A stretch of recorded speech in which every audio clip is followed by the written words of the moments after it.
to the Football Babble, a Monday night, and we are once again recording a video. And look at us, there's four of us here. Patrick is back, finally. Patrick's back. Hello, Patrick. Steve is here. Hello. Brendan's in the top corner. Cousin Maud still has no Wi Fi. Let's be honest, he's probably annoyed BT somehow down the line and they decided to fuck him and not going to give him any Wi Fi, so he mightn't be back for a little while. But the four of us are here. A lot went on this weekend, including the game at Stamford Bridge between United and Chelsea. We're going to chat about Everton because they're a little bit restless, the fans, and there's a little bit of a mentalness going on in the stand yesterday towards Rafa Benitez and the current squad. And at the minute, the Ballon d'Or is on, and we're going to chat about the Ballon d'Or and individual football awards, which we might get into to sort of start off with. But Patrick, hello. How are you to start off? You have been on for a while. How are things? Yeah, it's been a while. I've been doing some shite course on Monday nights, but yeah, good to be back. I'm good. Playing a bit of football. Liverpool playing very football. well at the minute, sir. They've been very good. They were imperious again at the weekend. Great to see. Brenton and Steve, obviously your two teams faced off against each other at Stamford Bridge yesterday. Steve, we'll talk about this. Sorry, first we'll talk about this game first to get it out. Patrick, you join in as well. Steve, just with you, there was a lot of talk after the game. And I know Brenton's going to come in here afterwards about how United were very poor, under the cosh a lot. And a lot of people were saying how like sort of Chelsea dominated them, and they did dominate them to a bit. But was there many moments during the game where you thought, "Oh God, this could go horribly wrong"? Because I know at the start it looked pretty ropey, but then sort of not that United were never comfortable, but they didn't. The only real chance, apart from the goal I can think of, was the Rudiger chance towards the end, which was a big one. I don't think De Gea had too many saves to make. So it was a weird game yesterday. It was strange because obviously Chelsea dominated possession, but I don't think they were, other than the first 15 minutes, I don't think they were kind of really, really like spectacularly outplaying United. That said, United only played well for about 10, 15 minutes of the entire game, just after half time. And yet, if you actually look at the chances, it probably should have finished 2-2. That Werner chance that he missed kind of at the end. And then Fred and his trying to chip the keeper debacle. A draw felt a fair result, which is weird considering how much possession Chelsea had, but I think it was possession without actually doing a huge amount with it.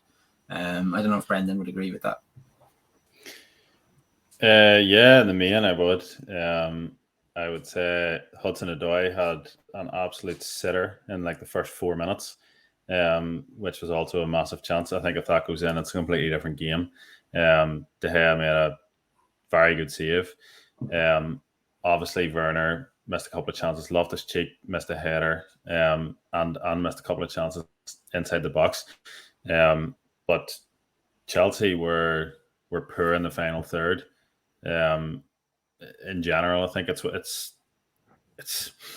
one of the worst performances I've seen from them this season, to be honest. I think that we all thought United were in for a really tough afternoon when we saw United's team, especially. And I think that's still true now. I think Tuchel came out afterwards and said like he was happy with the performance and like, they had a lot of the ball, etc. They created chances. They just couldn't take them. But I would say inside he is seething that they didn't pick up the 3 points. Brenton, is it, and Paddy coming after this as well, and obviously yourself, Steve, there's 3 teams obviously at the top of the league now. I think everyone's sort of agreed there are going to be 3 teams in this title race. All 3 possibly, well, certainly Liverpool and Chelsea possibly showed maybe some of their little weaknesses this weekend. Chelsea's would be going forward, whereas Liverpool, like they won 4-0, but Alisson Becker was unbelievable, which is daft. He had to make two superb saves. Now, you pay good money to get a good goalkeeper so you can make big saves in the game.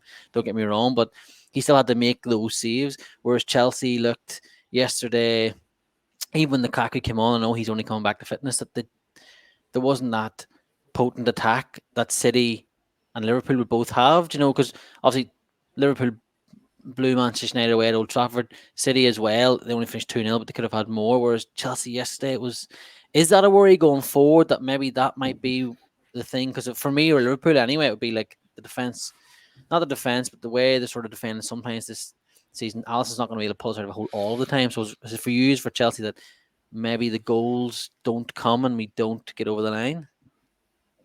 Definitely, yeah. I think if there's a worry with this Chelsea team, that's what it is.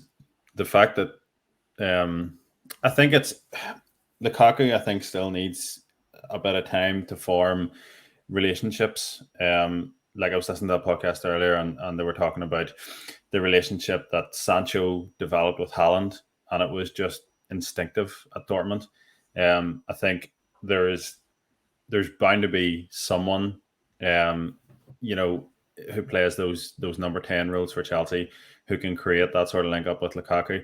I think he obviously was bought at the end of the window. Then we had about 4,000 international breaks, and he also had an injury in there for 5 weeks. So he hasn't really had time to create a bond with anyone. And I think there's potential there, possibly with Pulisic in particular. Ziyech, Mount, like you can go on and on. Hudson-Odoi as well with the way he's been playing. And you would hope that the goals would eventually come for Lukaku in that way. I think Werner is going to struggle to get meaningful minutes in important games. Like he's not sharp enough in front of goal, and I think everyone has known that for quite some time.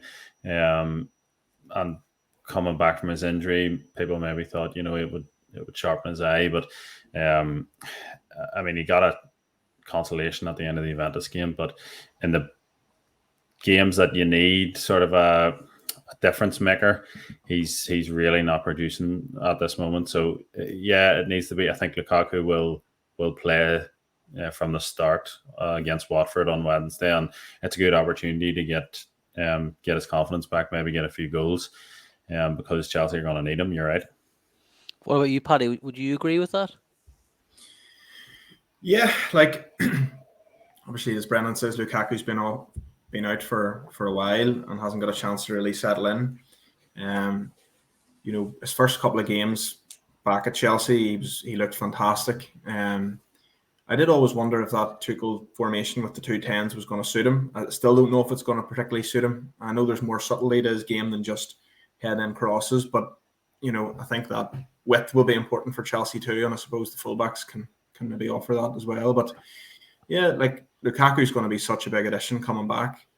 Werner has become like a figure of fun. Like he's like Benteke or Forlan or Crouch. Like really, people don't even take him seriously as a forward anymore. And he's a £50 million international striker. He's one that most clubs in Europe coveted for a while, including Liverpool. I think a lot of Liverpool fans were really disappointed whenever that deal didn't get completed, because it looked like it was in the offing for absolutely ages, and that COVID had potentially put a spanner in the works. But it's weird to see how much he's fallen off a cliff. Saying that, Chelsea, I watched the game. If Chelsea played that game over 10 times, I think they'd win it 10 times. I think Chelsea played some decent stuff. I know they've been better, but they'd more than enough chances to win that game comfortably. And United, whilst they did a bit of a job, I still think it papered over a lot of cracks. Like I heard a stat today that 19 players had more shots than Manchester United this weekend. That 19 players, like United offered nothing, and I think Chelsea will be very disappointed not to get 3 points and surrender a wee bit of ground there in the title race. Saying that, like I'm chatting to my brothers, Chelsea's squad's ridiculous. Like you mentioned, some of them there, Pulisic and Mount coming off the bench. It's absolutely insane. So yeah, they'll be fine. They're a great team. I think it's interesting. Yeah, I just think it's interesting because like I watched the City and Liverpool games, so I saw how much space and how many chances that like they gave up in those games. So yesterday seemed like a breeze for United defensively compared to, and I know they played a slightly different shape or whatever, but I don't think Chelsea were as dominant as I expected them to be, considering how well they had played this season. And I know the United goal came from a bad mistake from Jorginho, which is a shame because he's obviously had a very, very good year. But But I thought I won't say there were signs of improvement, because that is not going to be the Manchester United side going forward. I think that's a really interesting thing as well, that Carrick has decided it was just a matter of results over his couple of games in charge. It wasn't about building for, whatever team or formation that, Ragnick is going to bring in himself. It was just about getting 2 good results. And look, they've somehow managed to qualify for the knockout stages of the Champions League. They're somehow still in the race for the top 4 in the Premier League, despite how bad things have been. So I think it's been a decent week for Manchester United, all things considered. How badly it could have gone, maybe over the last, since before and after Solskjaer sacking. I agree with that. Actually, I think that was a great result for United, and the set out. What did they play? Like they played 3 holding midfielders, who towards the end of the game were both maybe playing centre back as well.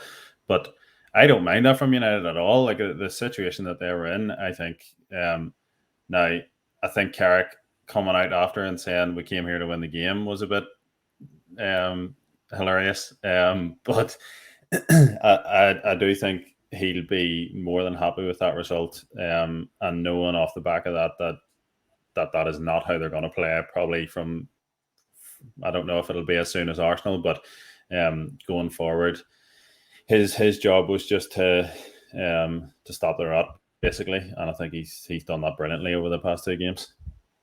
Yeah, I think the Arsenal game just comes too soon, I think, for any kind of big changes again. So I wouldn't be shocked if we didn't see something similar. I think Ronaldo will probably start the Arsenal game. I think a point was attempted to be made by management, temporary as it might be, and I think it was made, because I've never seen Ronaldo actually run as much in a game for United this season as he did when he came on. Now that could be he'd fresher legs and things like that, but there was definitely something from Ronaldo that was kind of trying to point to the new management team, going, look, I can press if you want me to. Now, it was not the pressing that you would need from your centre forward in whatever the new system is, but it was better than he had been doing in the previous 12 games in the league. One of the things as well, Steve, just a little, Paddy, you'll not like this thing on Ralph Rangnick, is that he is a humongous fan of, his name popped up on the TV there as well, of Jude Bellingham, which would be a massive help to that Manchester United midfield if they were to somehow lure Jude Bellingham from Dortmund. He's quoted as saying that he has never seen a 17-year-old like him, with the ability that he has and the vision that he has as a midfielder. So expect the Jude Bellingham rumours to Manchester United to really ramp up now within the next couple of weeks, heading into obviously January transfer window and then obviously the summer. But that is a player Manchester United a lot of midfield actually could do with, because he looks like an absolute superb talent. Can he play a centre half though? That's the big question for United. Well, that's why you have yeah. Rafael Varane. If you keep him fit, that's why he's there. Paddy and Brent and Steve, Liverpool laying 4-0 winners at home to Southampton. As I said, Alisson being one of the best players, even when you've won 4-0, is mental, but he was superb. But also, Paddy, as well, Diogo Jota, he's getting better, I think. I saw someone's tweet about him, like, why did you waste your time going to Wolves and you just came down field straight away? Because he's fitted in so well into that front 3 that he now is a mainstay in it, I would say. Yeah, no, he's been absolutely incredible, and done far better than probably all Liverpool fans would have expected when he was signed initially. It shows just how talented the kind of scouting department is at Liverpool, that they identify players for their system and they just plug them in. Like Jota can play across all 3 of the front positions, and it's just perfect in terms of his pressing, and he was signed for a particular purpose. He's brilliant. You could even say the same about Tsimikas at left back. I know he had a real bedding in season last year, and for me, he's still well behind Andy Robertson, but it showed how able a deputy he is of just being that classic Liverpool fullback. Great delivery, great engine, great at switching the play as well. So, Jota's one of those that just clearly worked hard, identified, and it's worked perfectly. 2 goals the weekend, could have had more. He just looks like he's going to score every time he plays. And and for someone who's relatively diminutive, like he scores quite a few headers. I know he didn't get one at the weekend, but he's fantastic in the air for a relatively wee fella. So yeah, as you said, we will still surrender chances in every game, no matter who we're playing. Um, and it's maybe chances that Chelsea don't concede. Like Chelsea have conceded a handful of goals all season. We do give up big chances. We give up a lot of one-on-ones in the keeper because we play such a high line and the fullbacks are up the other end. And that's why Alisson is so good, and he needs to be a lot of the time. But yeah, another great win. Thiago's playing class. It's not good. It's not good for your heart. The Klopp's decision to be like, well, Allison's there, so just bomb forward everyone else, and because there was a chance. I don't know if the two other lads, Brent and Steve, saw it. But there's a chance where Thiago gets robbed of the ball by Ward Prowse, I think it is, and it falls to Adam Armstrong, and Alisson comes out of nowhere and just launches himself the ball and then palms it out, and that's early on in the game. And then obviously Liverpool then take control of it, but just that, like, he came rushing off his line and palmed it out, and again it's like, all right, that's what Alisson does, but ideally you'd want none of that to happen and Alisson to have a very, very quiet game. But you were nodding away there, Steve. Like Alisson, I think after the West Ham game where he did look like he possibly had a few early Christmas red wines, he's been really good since then. Like, he's been really, really assured. He's in some really big saves that aren't getting noticed really because Liverpool are winning games, but he's looked really, really assured. Yeah, I actually agreed with an awful lot of what Paddy said there, because the scouting thing is massive as well. Because if you think, like, Salah's not a homegrown product, Mane's not a homegrown product, Jota's not a homegrown product, yet they are players who fit perfectly within the system. And a lot of teams make a huge deal of their youth set up and bringing players through and things like that. But actually, if you've got a really good scouting department, that is a hell of an advantage, as Liverpool have shown over the last years. And then the game itself was funny. Like, Jota obviously played really well, but I felt like Liverpool left about 4 goals out there trying to set Jota up for his hat-trick. Yeah. There was a couple of chances from Salah where he passed when he normally would have shot, and it was just. Now, I was keeping a particularly close eye because I triple captained Salah. I was delighted. Football, hence my my micro interest in what Salah was doing in particular in the game. But I just thought that was as good a Liverpool performance going forward as I'd seen in quite a while. Like, I mean, they basically were playing with Southampton. They could have ran up any score they wanted. Now, maybe Southampton, I mean, the formation, it felt so like United versus City, where you're giving all this space to midfield that will attack the space. There was no Southampton midfield. It was really, really weird. Bizarre. Like, it was like 8 defenders and 3 forwards. It was a really strange, 2 forwards. It was a really strange set up, and I didn't understand it at all. And there was no change to it. Like, if you go 1-0 down after 90 seconds, you'd think you'd switch something up to try and adjust. Like, but no, there was nothing there. But I do think, like, long term, Alisson will take care of it. Is not a system that you can rely on. And there's definitely, like, I say it to troll you all the time in the WhatsApp group, but teams are putting the ball in behind Alexander-Arnold, and they are attacking that channel consistently. Like, almost all of Southampton's attacks came down that left side, or their left side. So it's definitely something. But if you're going to score 4 goals every game, you're going to win or draw most games. You're very unlikely to lose a game you're going to score 4 goals in. Yeah, it's like, we do talk about it all the time about Alexander-Arnold, but it's almost as if Klopp knows the teams are going to do that, and he's all like, just go on ahead, Trent. Do you know what? I like. I feel sorry sometimes as well for the centre half that's positioned on that side, because he has to have Joe Gomez. Never got enough credit, but he was superb. The title winning season Liverpool had, and because of his pace as well, he was brilliant at getting across and stopping. And the season before that, it was Joel Matip. Liverpool were a really good, really solid defense. And then obviously when people are injured, and it's not to be disrespectful to Nat Phillips or Reece Williams, not defenders of a certain caliber, then it will get shown up more of you're getting attacked here and whatever. But this season, like even against West Ham, he was telling Trent to go in the midfield, and then you're watching the game and there was no one in right back. And Klopp was watching the game too, and he's all like, "I be dead on," and it's like, "Keep going, keep going." And then, well, obviously, it didn't work out. We could chin 3-2, but they're sort of similar to on Saturday, where he was just getting Robertson and Trent Alexander. Robertson was brilliant, by the way, coming back, and he clearly didn't like people talking about Timishkas being so well. He was just bombing forward. Both of them were, and I'm really enjoying this. I'm sure you are too, Brenton. Reece James and Trent Alexander-Arnold are now trying to create and score the most goals in the Premier League. I think Reece James is Chelsea's top goal scorer, and he Yeah. has 8 goal contributions, and Trent has 7.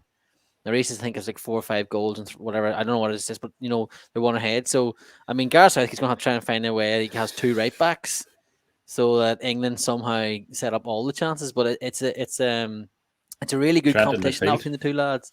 What were you saying? Sorry. Trent in midfield. See, and we'll talk about this now because Paddy's here as well. There is a lot of talk about that and whatever, but he's played in midfield, and then I don't think it suits him as well. I don't think he can see the pitch as good as he does at fullback. I think like a lot of people get really wound up about it, and especially not non-Liverpool fans, and like they'll say about it, whereas we're just like, we're winning 3 or 4-0, or we're winning games, just carry on. Do you know what I mean? Because it's like that reckless abandonment. It'll be interesting to see what happens in 2 or 3 years' time if Kloppo does move on. There goes the heart. If Kloppo does move on, and we have to then look at a new manager and what he does with someone like Trent Alexander-Arnold. Because Paddy, what is your thoughts on it? Like, I know what my Brent and Steve will come in after, like, but would you put him in the midfield? I wouldn't. No. I think he's all the qualities to play there, but Klopp's comment on it was, why would we play the best right back in the world in midfield? Like he's creating loads of chances where he is. He puts a great whip on the ball, and if you're moving inside, you don't have the same angles and things probably to create some of those crosses that he does. I think he'd be very effective still, but I just don't know if he would be as effective in a midfield role. Maybe at some stage, like I think he has we've said on this, he's like De Bruyne in terms of his passing. And De Bruyne gets in some good positions. Trent would score more goals in midfield, I've no doubt. He'd be in better positions to shoot. But I think he's just so vital to us at right back that for now I wouldn't change him. No. What about you, Brent? Because you obviously have Reece James, who sometimes as well gets a bit of criticising for his defending, but I think he's actually all right, to be honest, that way. I noticed as well he is absolutely hoofing those weight machines wherever he's at. Every game he turns out for Chelsea, he's bigger. And like, what the like he's like Hema. By the time the season finished, he's like Torres. Well, Torres is now like an absolute wardrobe walking around. But yeah, Brent, what do you make of it? And what would you do if Trent was right back at Chelsea? What would you do? I suppose they don't have a ready replacement, do they, at right back that they could properly trust? That's kind of what Paddy's saying there. Like, who's going to be, as you were saying about the caliber of the rest of the back line. I suppose the thing is you would have to change the system to maybe fit him into a different role, and Klopp isn't going to do that. Why would he? Really, he's just kind of maybe one of these hybrid players who's in between two roles, and the natural thing that you would do is to give more protection there on the right hand side of defense, central defense, I mean, and drop that line back slightly, which Klopp just seems determined not to do. Like, as you've said already, he just loves pushing them on. And sometimes I know it's crazy to say, but I think Liverpool could be even better. If, like, when you're watching some of their games, like you're watching a game at the weekend there, and you think like they're in a position just not to give up these chances and still do what they want at the other end. But who am I to question Klopp? Really, it's just when you see, and yes, it helps that they have a world-class goalkeeper. But when you see some of the chances they give up, like the fact that Thiago lost that ball, there was just absolutely no protection around him. It wouldn't really happen at Chelsea or Man City, and I suppose that's just because they're playing a different system, and obviously Klopp will tell you that his is working for Liverpool, but it seems like you can't, as I think Steve said already, like you can't just rely on that as a long-term plan, and especially if you're going to be coming up in maybe the latter stages of the Champions League or matches in the Premier League where you can't afford to be giving up those chances. The quality is maybe going to be better on a different week, and you draw or you lose one of those games. So, yeah, in terms of Trent, it's difficult. But I think in that current system, as Paddy says, he has to play, and he's so vital for Liverpool. He has to play in right back in that system. But I mean, for England, I actually could see him playing in the middle. If Reece James is going to be on the right hand side, say Liverpool play or say England play a three at the back, with wing backs. Trent could be in the middle and Reece could be bombing on there, or one of those reduced number 10 rules even. I could see him playing in there too, and I imagine those two down the right hand side is just so threatening. Steve, it's just interesting that you were saying that Brendan said there's no ready-made replacement for him. I think that's probably the reason Klopp hasn't tried anything really different in terms of formations for Liverpool, and I'm wondering if that's why, if you had three regularly fit centre halves, which Liverpool seem, it's impossible for Liverpool to have more than two fit centre halves at any one time. Don't jinx it with three at the minute. Don't jinx it. But I wonder, would he be more tempted to try like a 3-4-3 or a 3-5-2 with Alexander-Arnold on the right hand side of the 5 or the 4? I think it's a natural evolution for him, especially if you can get the centre half help, because I think you're right. You said earlier on, Phil, you need like a pacey centre half in there beside him. Even watching Konate a bit at the weekend, he's a bit laboured, even compared to Van Dijk. He looks really slow actually compared to Van Dijk. And I'm sure he's not, but he just looks it because of the two players around him or whatever. So for me, I think it's just been a health issue with Liverpool that they haven't experimented more with different ways of using, because it's a weakness. It's definitely defensively, like Klopp calls him the best right back in the world. You can't be the best right back in the world if teams are constantly trying to exploit your channel. Like that, you don't attack teams that way. But look, again, if you're going to contribute like a goal and an assist every other game the way he does, like if it ain't broke, don't fix it, I suppose. It's like you're a coach. It's like it's almost as if Klopp's just gone, and man, and Paddy as well. I adore Trent Alexander-Arnold. Like he's a scouser in our team. He'll be Liverpool captain soon enough, I reckon.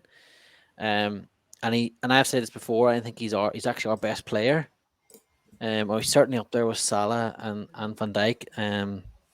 In my opinion, anyway, and obviously Alisson when he's at the minute, all those says, but like. As if Klopp's just gone, because you'd give a number 10 gets a free roll, De Bruyne gets a free roll, Bruno Fernandes can get a free roll.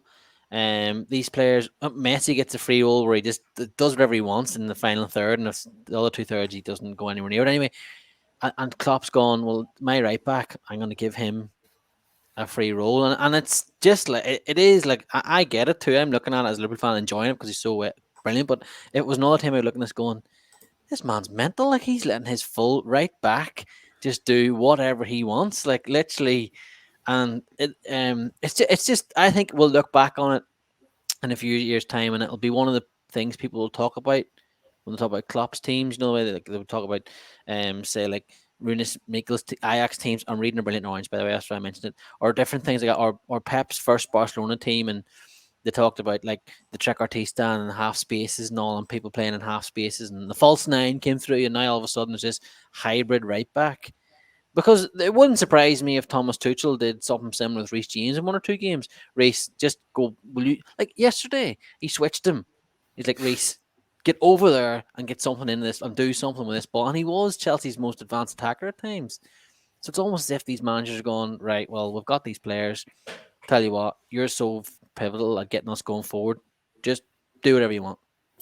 So It's Can we like call when Trent the false seven? Can we invent that the role? false the false seven or the false three or whatever. Yeah. It is mad. Like, and there was one game, the one game last year that sticks out to me where I think he got an absolute pasting was Real Madrid against Vinicius Junior. Roasted him at the Real Madrid training ground they were playing at last year, and that was the one where I'll admit, even myself, I was like, oh balls, he's been absolutely on toast here.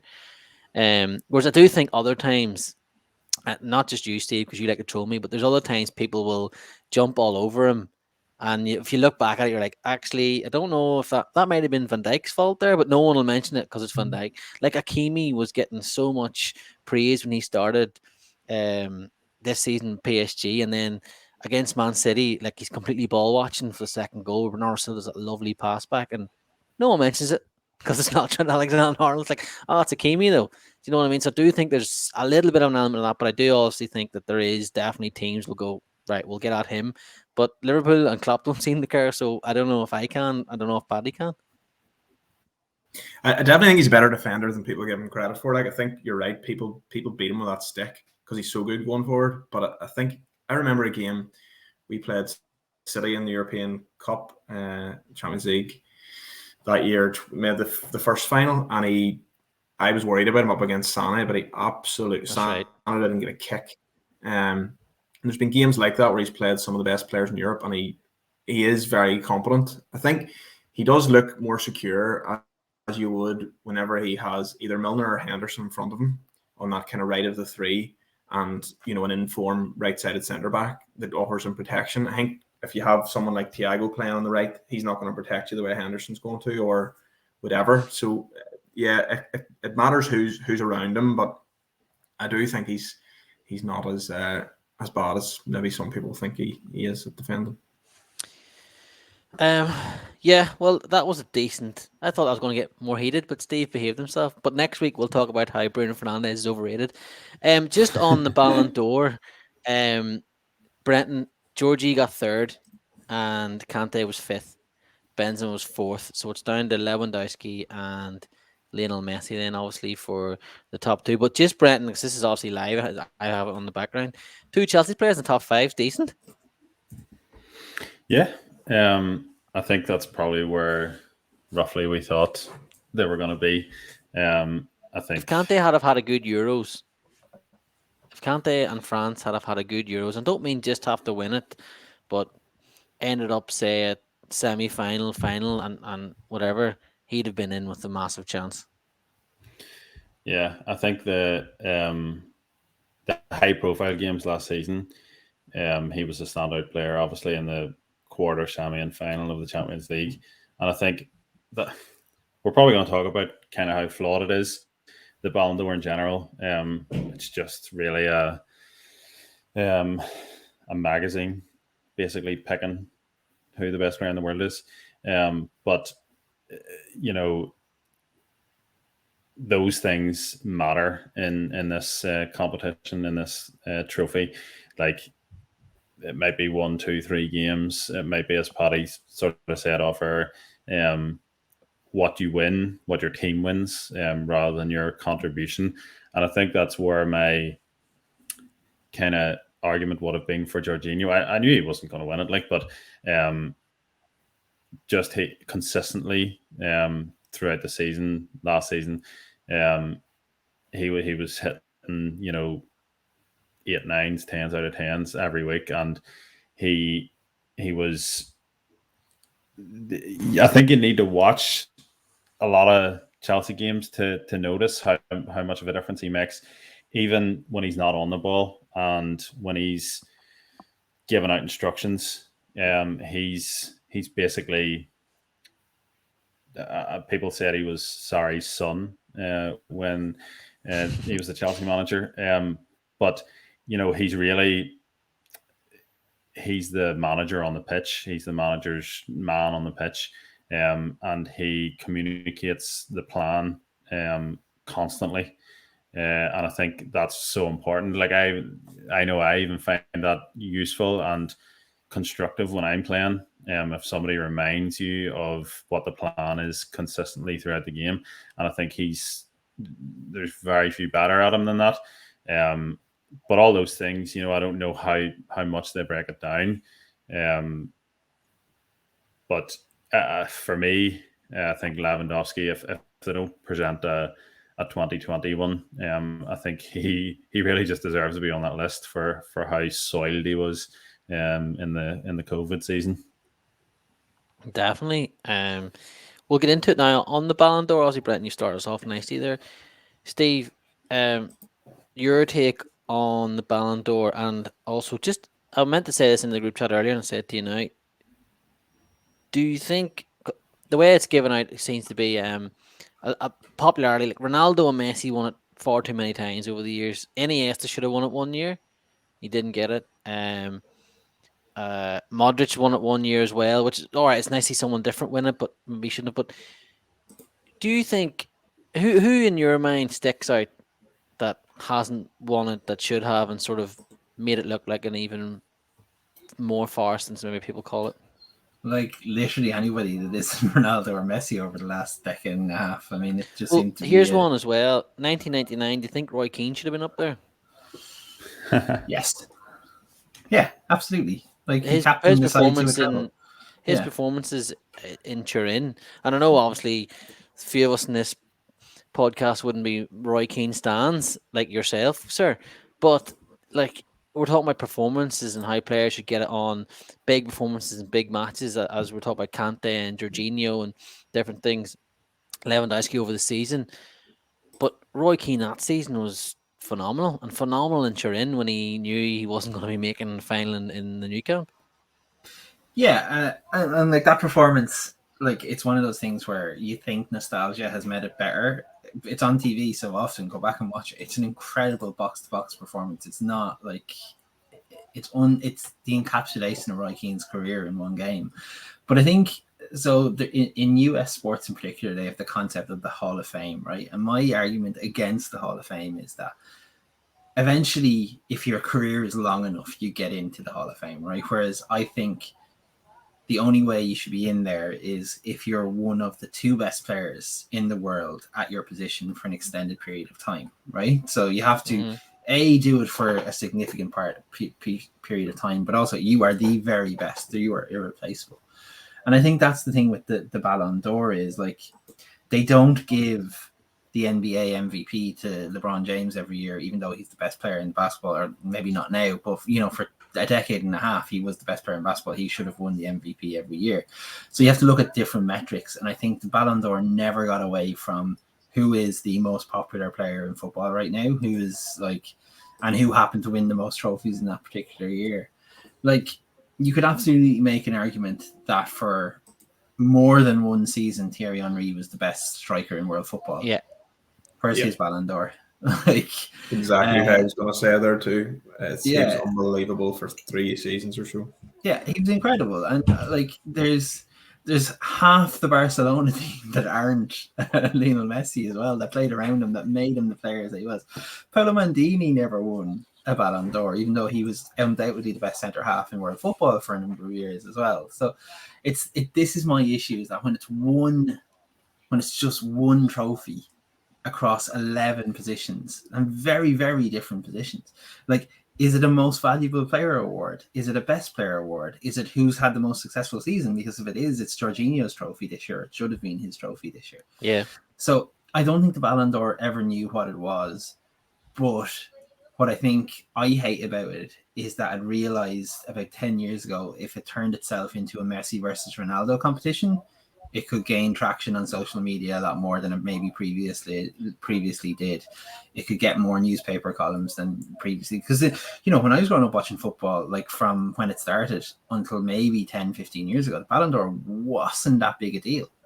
Like, it wasn't as big a deal as it is now. And now, because of that Ronaldo-Messi kind of almost like a wrestling rivalry, the way they've built it up, it's now become this bigger thing. And I think the cynic in me, especially with the quotes that came out this week, where the guy who basically decides who's won the Ballon d'Or said that Ronaldo said to him he wouldn't retire until he'd won more Ballon d'Ors than Messi, and then Ronaldo's come out and said he didn't say that.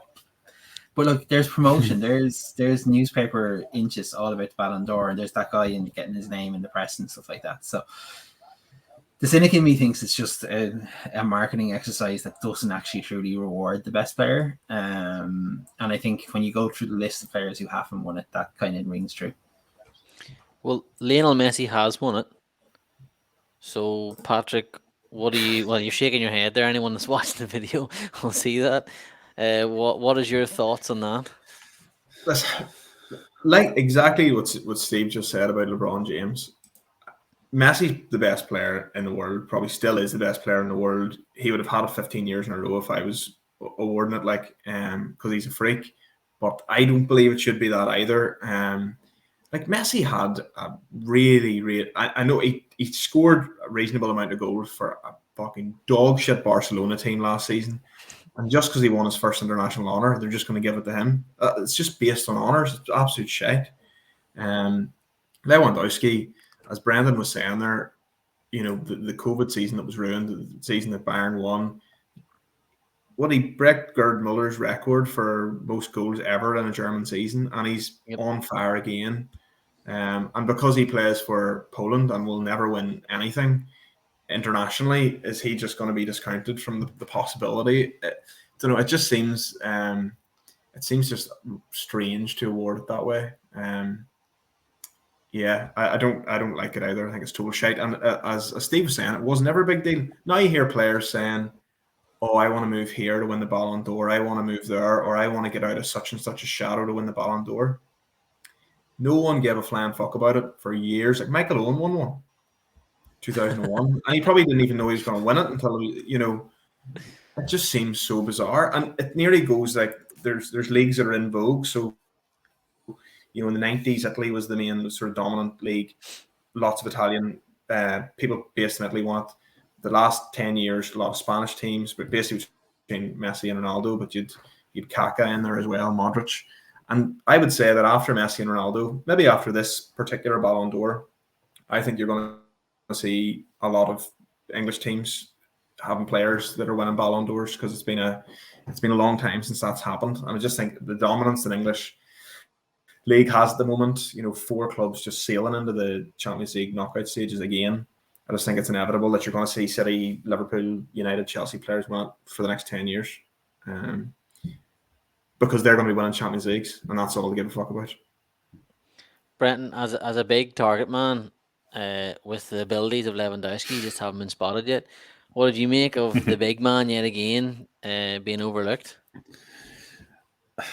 I don't know how much he puts on it, because I'm sure he knows how good he's been in the last 2 seasons, and I think enough people are telling him that, and he's helping out Bayern Munich enough to know that. But yeah, it's a bit of a joke. Like, I think whoever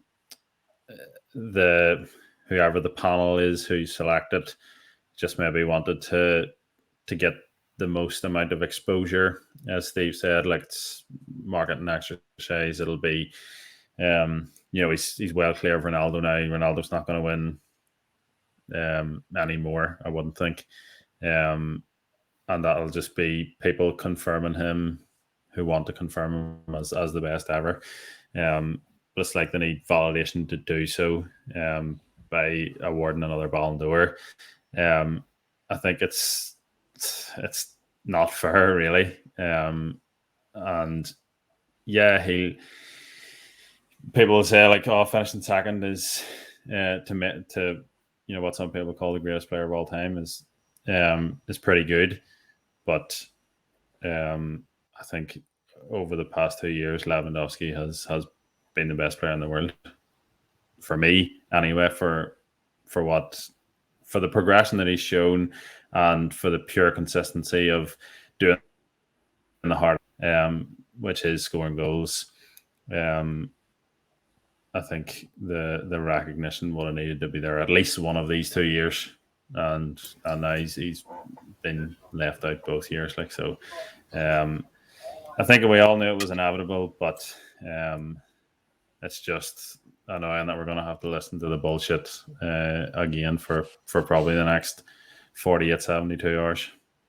I think Lewandowski definitely had a shout one of the last 2 years, and I think Salah as well. I mean, for periods of the last 2 seasons, he has been absolutely unplayable. Whether it's assists, whether it's goals, whether it's his all-around play, like he was so close to Ronaldo and Messi at their peak over the last couple of seasons, in particular. Salah, I know Paddy doesn't always rate him as highly as some of the rest of us on this podcast, but like this is coming. I hate to say it because obviously he's a Liverpool player and I'm a Manchester United fan, but like he has been that good that there's nowhere if he'd have won it, we wouldn't be having this discussion. You know, if Lewandowski had won it, we wouldn't be having this discussion about it. So part of me really does think that that France football knows what they're doing with this now. Like there's by no argument was Lionel Messi the best player in the world in the last season. He just was not. Like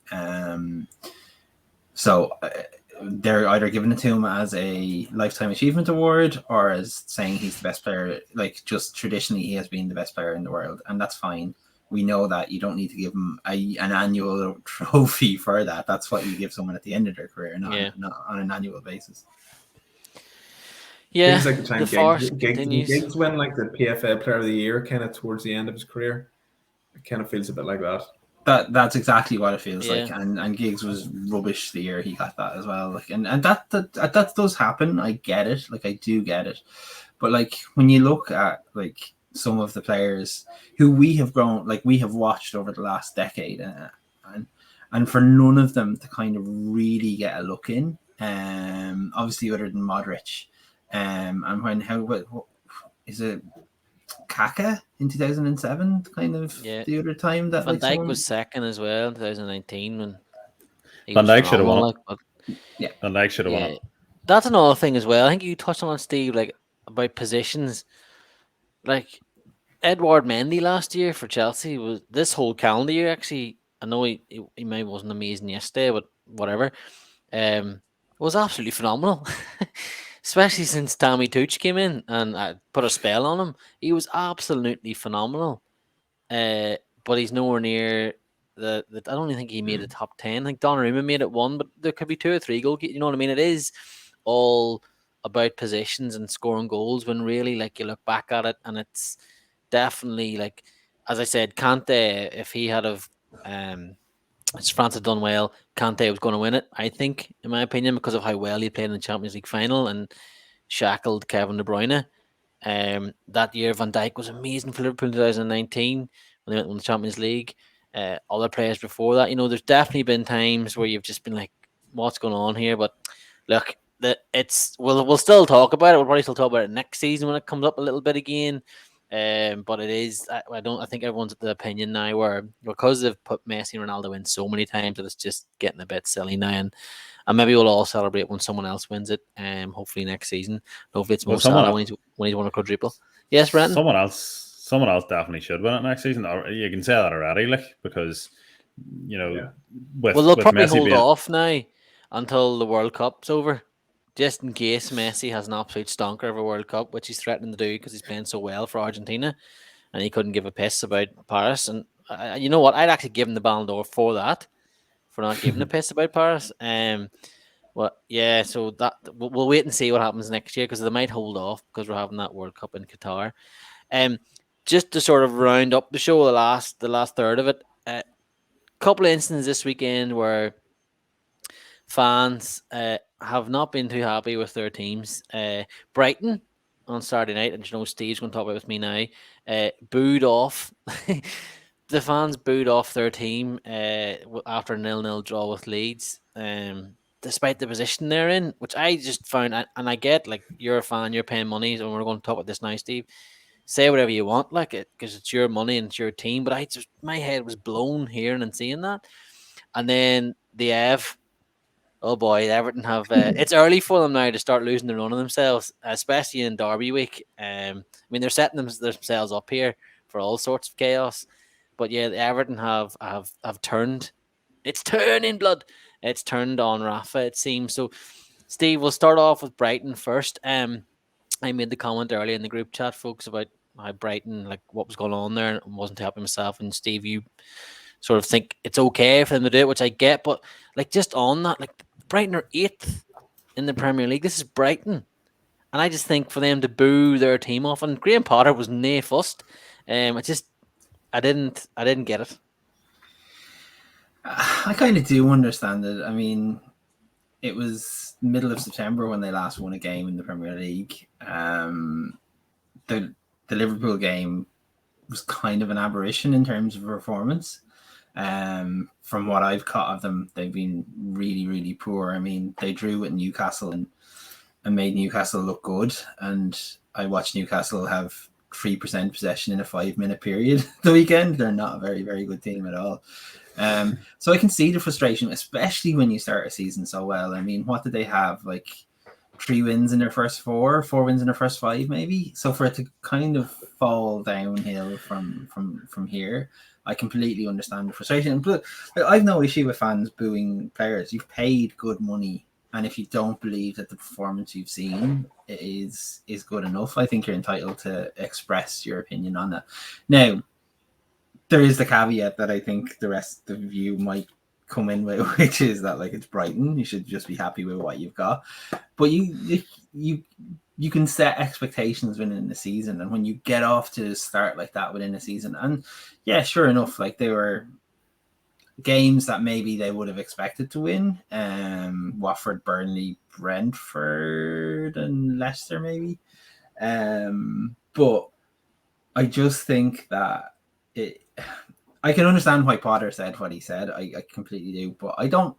In this case, I don't mind the booing, because it has been really poor fare for the last month and a half, maybe a little bit longer, and that frustration is starting to boil over. I don't know whether it's been a change of tactics or what they've done, or other teams have copped onto them. But I think at one stage they had, and I hate to bring up this stat, but they had the highest expected goals in the Premier League at one stage, and that seems to have disappeared. So I get the frustration, especially, as I said, because you've paid good money. You can do what you want. You can turn around and walk out if you want. It's your money. No, I get that too, and apologize to anybody watching the video. Brenton's sister decided to gate crash the video there for the baby monitor, so I had to mute myself and tell her to quickly come in. I get all that. Don't get me wrong, I get that, and I would never tell fans how to behave as long as they're not fighting or being racist or any of that shit. But like, and I get it too, and the lads, you can come in here as well, about the expectations for Brighton. And I don't mean this disrespectful, but you're fucking Brighton, all right? And you're 8th in the Premier League, haven't come up. You have a brilliant, brilliant young manager. Yes, maybe you're not playing the football you started off the start of the season, but you're still sitting very comfortably in 8th, on the cusp of European football. You know, I would be, yes, annoyed if you drew 0-0 or whatever, but to boo players, I was just like, what? I don't know what you, Paddy and Brent, what you two thought about, but it blew my mind when I heard it. Yeah, well, like I agree with you, like that it's Brighton, and you'd wonder what if they did a kind of a poll of who's booing, and wondering what kind of fan it is. Is it a young fan that's grown up in the last 2-3 years with Brighton in the Premier League, expecting a lot, or is it the fans that supported a homeless Brighton for years as they played at the Withdean Community Stadium and were homeless? Like, this is a club who have really built themselves up massively. They're in a beautiful stadium. They've got a billionaire owner, as you said, bright young manager, and some really good young players.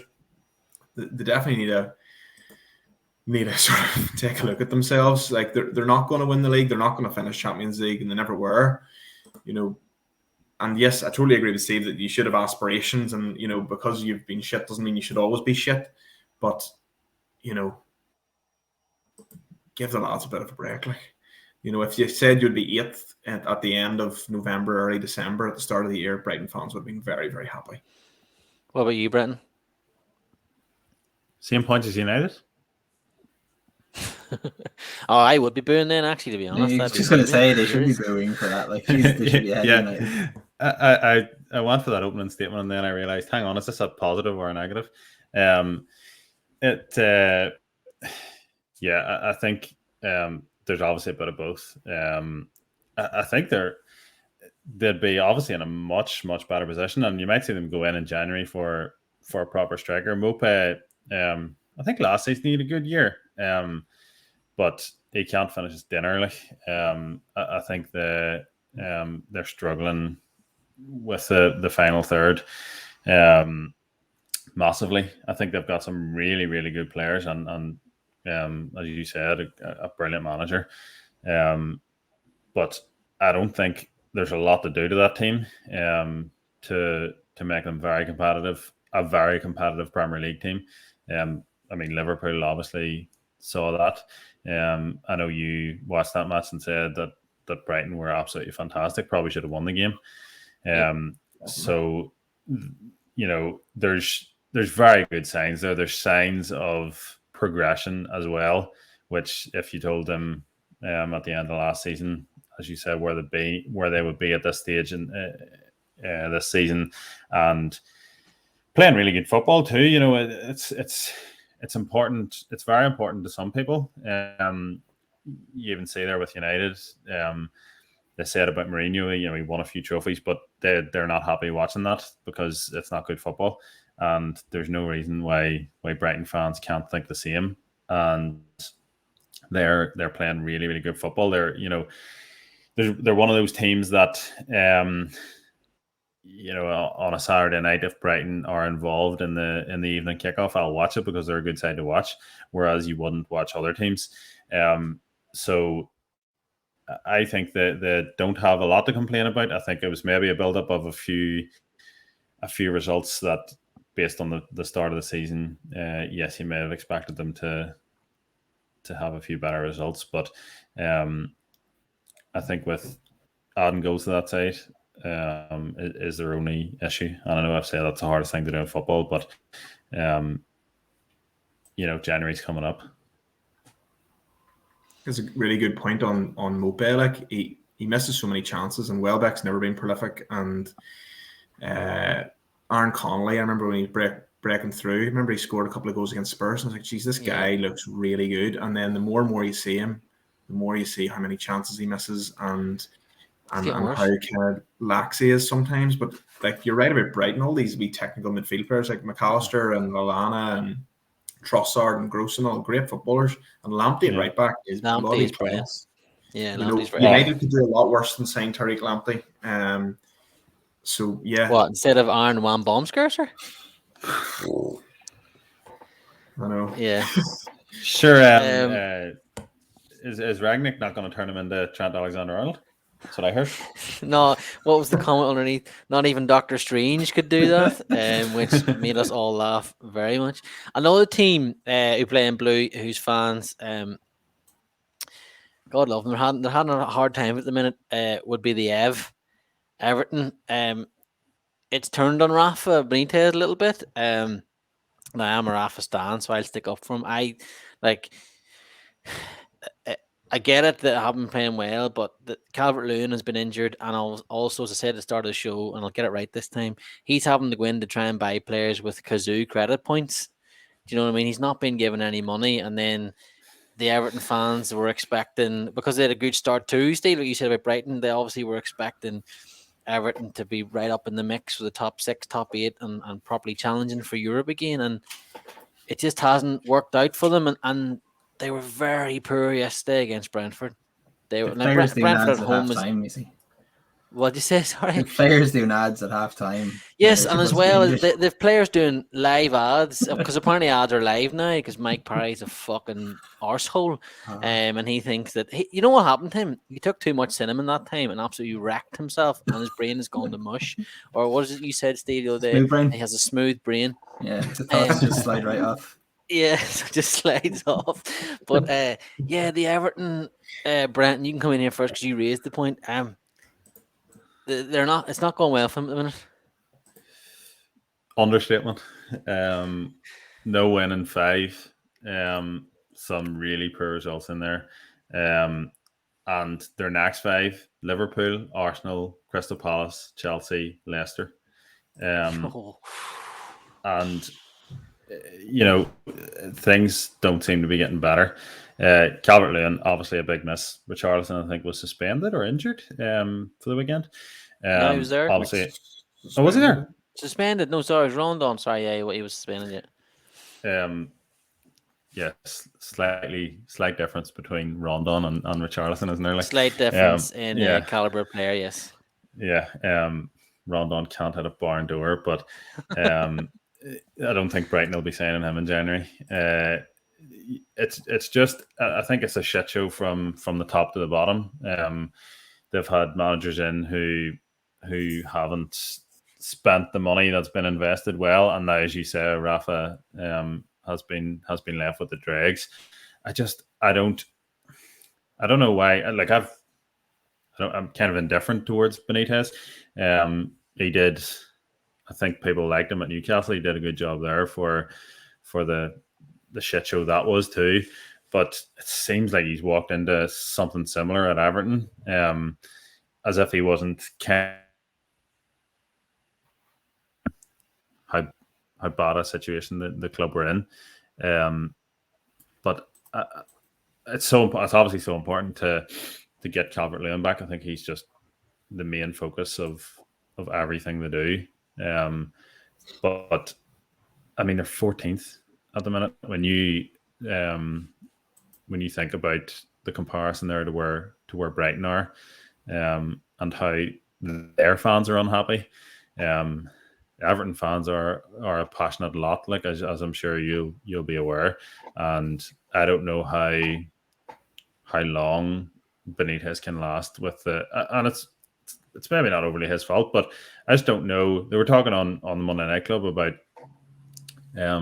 his style of management, if it's a bit outdated now, and it's something that has never occurred to me, but when they said it, it kind of just makes a lot of sense. Say what you compare him to the likes of Potter, even, and if you go above and beyond that, the caliber of manager that he used to be ranked with, and now you compare him to Pep, Klopp, and Tuchel, it's just a world of difference. And I think Everton would benefit massively to have the type of crowd there, the type of energy, that if they played that football that those other managers are introducing, or they got somebody, they maybe not be able to attract as big a name, but if they got somebody who had that philosophy, I just think it would benefit them massively. And obviously at the minute they can't spend the money, but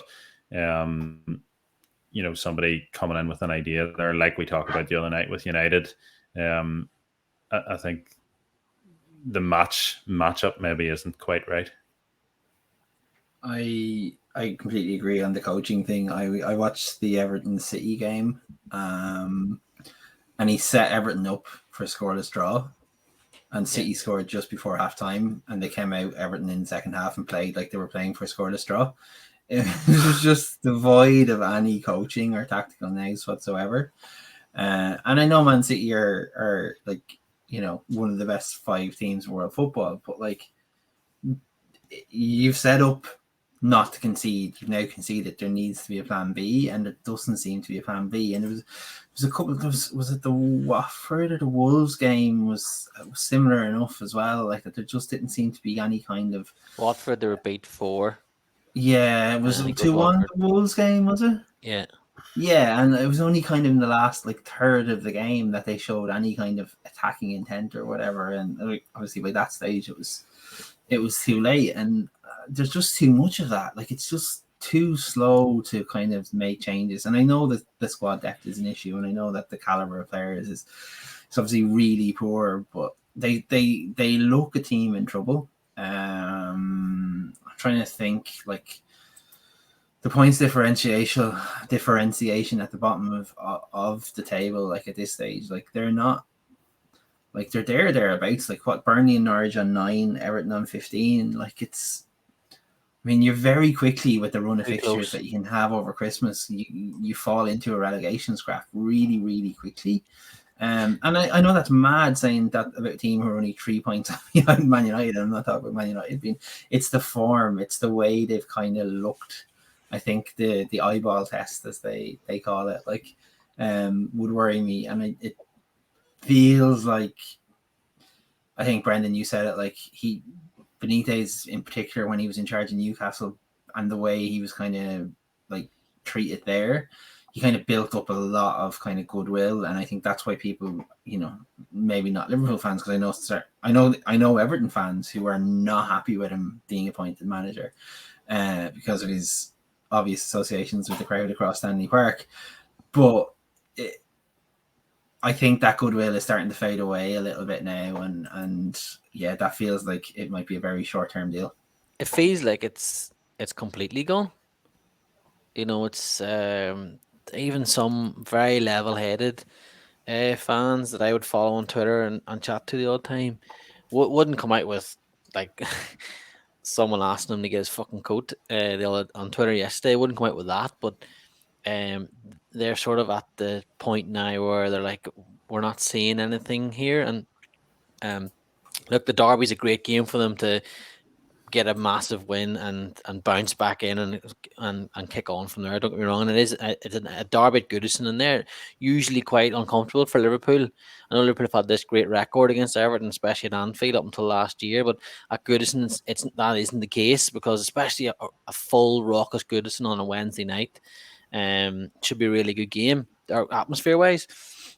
But Paddy, it just doesn't look anywhere near like the Everton last season. Like, I think I said in one of the podcasts last season, I fancied Everton to beat us, and they turned it up at Anfield with a swagger under Ancelotti, and they were good, and they did win the game. And even at Goodison Park, I know there was obviously the injuries to Thiago and Van Dijk, but again there was a swagger about them, and that isn't there at all this season. That at all, they look like they're beaten sometimes before they even go out. Yeah, like they look totally devoid of confidence and no real creative spark. Like, I know that James, who played last season and had his moments, but there's just seemed to be very little from midfield. Gray started well, has faded. Townsend started well, has also faded. But as you said, Calvert-Lewin's so important. Rafa's had some really weird jobs. Like, I can think of 3 jobs that he's gone into, and it was already starting on the back foot as manager. Chelsea fans didn't like him. Everton fans, he went in, he's having to win them over. And when he took over from, a treble-winning Jose Mourinho at Inter, fans didn't like him there either. He's had some really weird job choices. Or Real Madrid, yeah, 4, where he's gone in and he's immediately on the back foot trying to win people over, and that's not a way you want to start any job. And he needed, he needs funds, and he needs something at Everton to create something. Like, he did very well at Newcastle to keep them up relatively comfortably. But he needs something there. He's shopping in the bargain basement there. He needs help, and as Brendan was saying about him being outdated, it's interesting because I'd never thought of Rafa that way. But I remember when he joined Liverpool, I remember reading a thing about him, and he said he was obsessed with some sort of board game as a Spanish kid, and played it until he knew every move. And you can nearly see that in his thinking. Like, he's a very rigid manager. Like, think of Liverpool teams. Yes, he had some success at Liverpool, but I know Gerrard and Torres had a bit of a combination, but we weren't really free-flowing football ever. Like, we were very organised and disciplined, didn't concede many goals, and had like a bit of stardust up front. Like, he's not going to play like any of these kind of modern managers. No. Unless he's got the right parts at Everton, he's going to struggle. And those next 5 games could be an absolute death knell. And it's sad. And if he does, if Liverpool turn up to Goodison like they did to Old Trafford and put on a show, and Everton don't get near them, and it does end up 3 or 4, which hasn't happened, I don't even think, in our lifetime, Paddy, to be honest. I can't remember it. Then he could, like, you wouldn't be surprised to see that he's gone at the weekend. It's sort of the feeling you're getting. Like, and that board they'll see the fans, and they'll look at the fans going nuts, and they'll go, right, we're gonna take a move here and go. And so it's a real interesting. Rafa loves, as you say, loves being thrown into the fire. Loves being in the fire for whatever reason. He courts fights. He's a bit like myself, actually, and Steve, but he just courts fights, and he just loves being in. You do love being in fights. You love being in fights with me. He loves being in his back up against the wall, and it is going to be a real interesting if he gets through these 5 games, and he has a positive win outcome. Then fair fucks to him, because They look absolutely deadly. But you were going to say something there, Paddy? Sorry. I was just going to say, Rafa took a very good couple of results against City when he was Newcastle manager. Like, I remember Rondon scoring, and like they Yep. pull these games out of the fire sometimes against big teams. And like, I don't know, this is like the pessimistic side of me as a football fan, but like, it wouldn't massively surprise me, as dog shit as Everton have been, if they can do something tomorrow. Like, I'm not saying they're going to swashbuckle their way to a 3-0 win, but it wouldn't surprise me if they keep it tight, ride their luck, and score a Michael Keane goal from a corner. Like, it just, Rafa can just dig it out sometimes, and completely stink the place out and get a result. I think it'll all depend as well on the atmosphere at Goodison. I don't know if any of you have been to Goodison, but I have, and I like, even though I enjoyed it because they lost in penalties, but and Tony Hibbert got a death threat, which was amazing, from a fella in the stand. But it's such a brilliant stadium. I'll be sad when they move because it is. I think it's such a brilliant stadium. They just can't redevelop around it. So I understand. But Goodison is, and as you said, Brenton, you've been there when it's been rocking, and it is class. Like, and if they can get a good atmosphere, good from the start, good, as you said, Goodison Park on Wednesday night under the lights, Rafa getting them to sit in or whatever it is, fight the way through it. Like, Everton fans want that. They always talk with the team, the Dogs of War that they had under Kendall, I think it was. They always talk about them, and Joe Royal. They always talk about those sides because they would have got stuck in, they would have fought you, and they were really, really hard place to go. But if it turns up the way it looks like, the way it feels at the minute, if you go off, I know it's not a good barometer, but social media, the way people are reacting, the way people have been writing pieces and think pieces on it, it could be a stinking atmosphere, and it could play right into Liverpool's hands because let's not forget, this game last year put Virgil van Dijk out for the season. Bollocks Thiago's season for the start of it anyway. It took him ages to get over that injury. And Klopp commented on it on Saturday. He commented about turning up to going to Goodison Park, and they'll be the team trying to play football.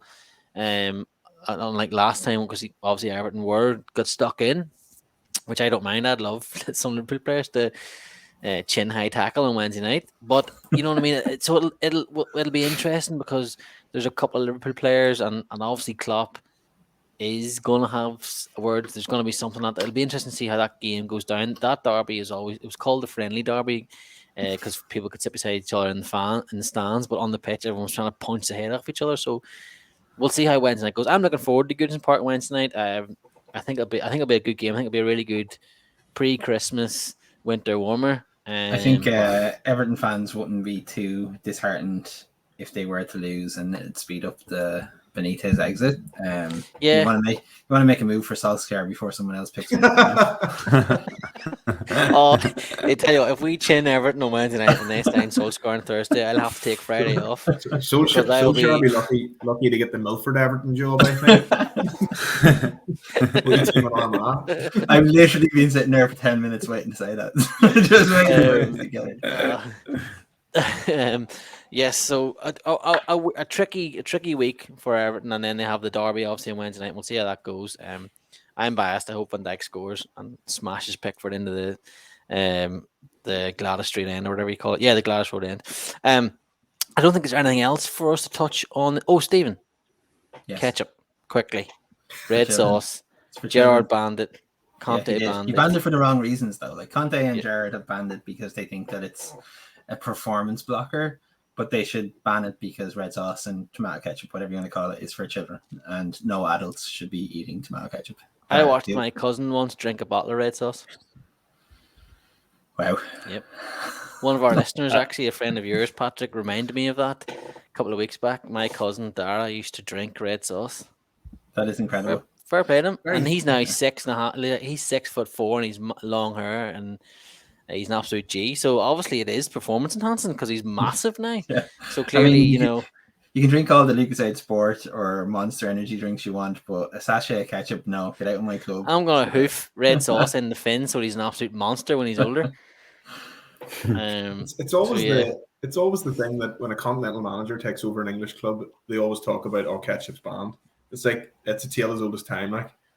Yeah. And now Gerrard's proven his continental side, like he wears coats in the sidelines and all. unlike Sean He's going to Dyche. start speaking in a Dutch accent when he's doing his post-match interviews in future. So, I think wasn't it Wenger did it famously. He started this whole. He brought it all in, and then they were like, "Aye." And then you have a side point. But did anybody pick up? We didn't pick up on this last week. Brian Robson's word of advice. Did you hear Go for about a this, pint? Steve? To the United players after they were getting hoofed by everyone. What you need to do, lads, just all go out together and just get pissed, and sort it out from there. I actually condone this and video it. All these go out and get pissed because I want to see what happens next, and get Keane involved, and Keane and Carrick can go at it in the sidelines too, because obviously there's a bit of hatred there for whatever reason. Because Michael Carrick came in, took Roy Keane's number 16 jersey, Well- won three Premier Leagues and the Champions League. That's what the hate is about. So. So that'll do us, I think, for this week. We'll be back on Thursday evening. I think Cousin Mud will be involved on Thursday. If he has the Wi-Fi sorted. Nobody else has any other things you want to get on off their chest tonight before we finish up? Just I thought we might be- tune in. Sorry. I was just going to say tune into that one because Arsenal United on Thursday night. So That's what I was going to say. Yeah, I thought we no, were doing he's- it live on Thursday night. Myself and Johnny just going at it as the game is. Oh, good. I would happily sit in the middle of that and referee that and just throw grenades at both of you. Yes, we should maybe try that. Maybe, folks, stay tuned. We might actually attempt to do that. It'd be like a Alright. fan zone on Sky back in the day. Yeah. oh, brilliant, It's a great watch. Oh, brilliant. that was class, like, especially if someone scored a last-minute winner, and you always wanted to see the person whose team conceded. You want to see their heartbroken face. So yeah, stay tuned for that, folks. As you can see in the bottom of the banner, if you're watching the video, Breton has everything up for you for our Patreon and for our Twitter and our Instagram. But if you're listening to the podcast, catch us on Twitter and Instagram at Football Babble Pod, and catch us on Patreon at, where is it? It's coming up now. I never remember it. Patreon. So you can read it now. .com/football babble. Just there. Folks, thanks for watching. Thanks for listening. And we'll speak to you again on Thursday night. Good luck.